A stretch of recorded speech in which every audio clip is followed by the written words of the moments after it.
How's it going, everybody? I figured it's time to do another follow-up video on my trailer build. I've had a lot of questions about it, and I thought I would give you some feedback on it since it's been a couple of years since I built it, and I've made a few changes and a few additions as well.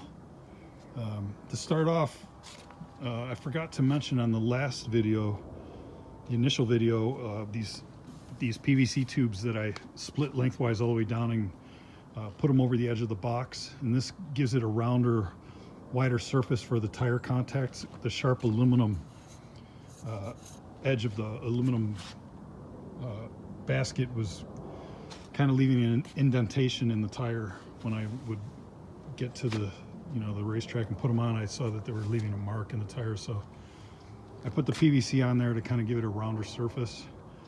I also reinforced the corners, as you can see here, with some banding material. I just drilled and pop riveted it, and it strengthens the corners because when you put the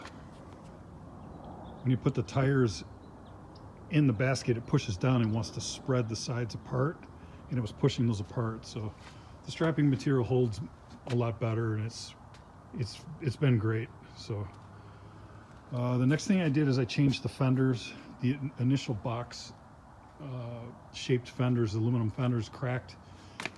They were just drilled and mounted directly to the frame of the trailer, and they just weren't strong enough, and they, from vibration and over time, they fatigue, cracked, and failed.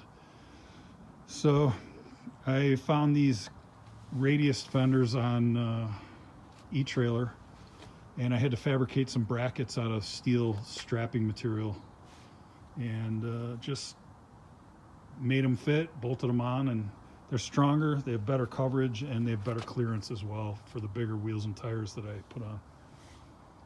The next thing I changed was the taillight boxes. As you can see, the original ones that comes with the kit were aluminum diamond plate, and they were soft, and pushing the trailer around, it would bump into things, and they bent really easily. So I found these. I think I found these on e-trailer as well. They're steel.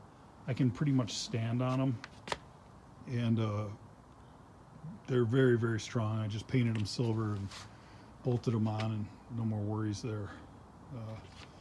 The next thing I did is on the sides of the cargo box, I added these pieces of extrusion that were actually the mounts for the tongue for the hitch basket. The hitch tube went inside of this, so I just cut it down and I pop riveted it to the side, and I used this for an umbrella. I found a patio umbrella that I put in there that I can use at the track, and then it's kind of like a makeshift canopy. It's very fast, easy, and light to set up, and it's sturdy where I don't have to worry about wind getting underneath it and blowing it around the paddock. Next step I did was, the next thing I modified, I added was a 50 cal ammo box, and Swag Off-Road makes a aluminum tray that I just bolted to the tongue. I drilled 2 holes, bolted it to the tongue, and I can add an ammo box here for small stuff. I keep battery chargers in there. I keep a gear bag that I use for my racing clothes that I keep in there. It's kind of a net basket, washing basket, and I keep it in there. It's watertight, and I can keep small stuff in there, first aid kit, stuff like that. It works really good. It stays put. It's got a tray for like a smaller ammo tray that I use to keep smaller stuff in here. Pretty cool. It comes off easy if I decide I don't want it on there. It just pulls right out of the tray. Works really good. The next thing that I did as far as upgrades go are I added some baskets to the inside. I added a couple of, not baskets, but a few trays. I think I got these from Pit Pal, and I just bolted them on. I keep my tie-down straps in here when I'm at the track. And I keep my M18 air inflator and an M18 impact gun that I keep here, as well as a small furniture pad that I picked up at Harbor Freight somewhere. I think it's Harbor Freight. I keep it in there, I wrap it up, and that's the extent of the addition of tools that I carry that I didn't have in the last video. I added this light here that is from it's a headlamp, I think. Looks like the battery's dead. I gotta charge it. There we go. But it's just a headlamp that I cut down and epoxied onto the top. It's super bright when it's dark. I can see really well at night, and it stays put, and it closes, and it works fine. It works great. The next thing that I did was I added a fire extinguisher. Seeing that I'm carrying about 10 gallons of fuel, which I actually travel with the cans empty, and I don't fill them up until I get really close to the racetrack, since my car uses pump gas. So I travel with them empty.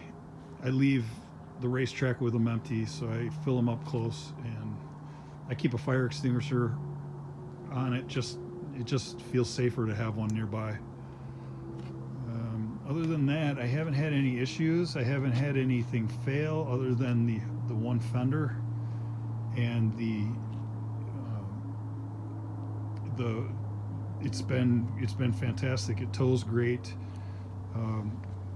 It's light. It's about 120 pounds. I weighed the whole thing without anything in it. It was just the base trailer, no tools, no gas cans, nothing in it. It was 120 pounds.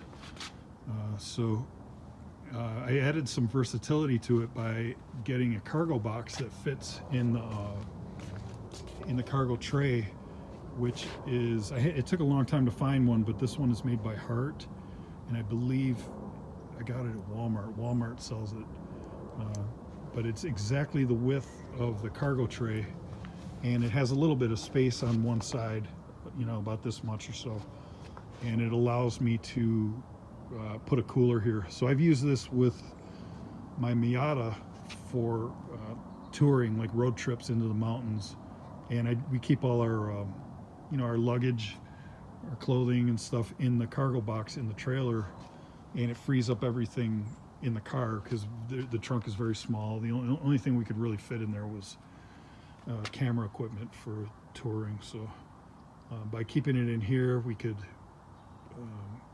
free up the car, and it only adds about 27 pounds tongue weight, so it was really nothing. The luggage in the trunk would put more on the back of the car weight wise than the tongue weight would, so it's actually really easy to tow. We didn't even notice it. It's really quiet. You can't even tell it's back there. But that's about it.